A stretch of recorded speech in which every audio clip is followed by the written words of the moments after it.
President Barack Obama has reopened the issue of U.S. relationships with Cuba. When he was in Mexico and in the Caribbean visiting with Latin American leaders, he talked about Cuba, and already the Obama administration has loosened restrictions on Cuban Americans' abilities to visit their homeland and to send money back there.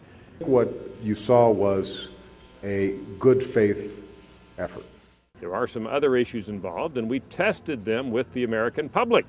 First of all, what about the issue of restoring diplomatic relations with Cuba? Well, our data show that a majority of Americans say that's okay. What about ending the trade embargo against Cuba? Well, that's more iffy. A slight majority, but just a slight majority of Americans say that's okay.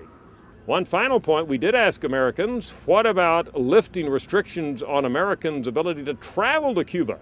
Remember, back in the 50s and prior to that point in time, Cuba was a big tourist destination. Ernest Hemingway and other luminaries spent a lot of time down there. There's a potentially big tourism trade with Cuba, Havana, and so forth.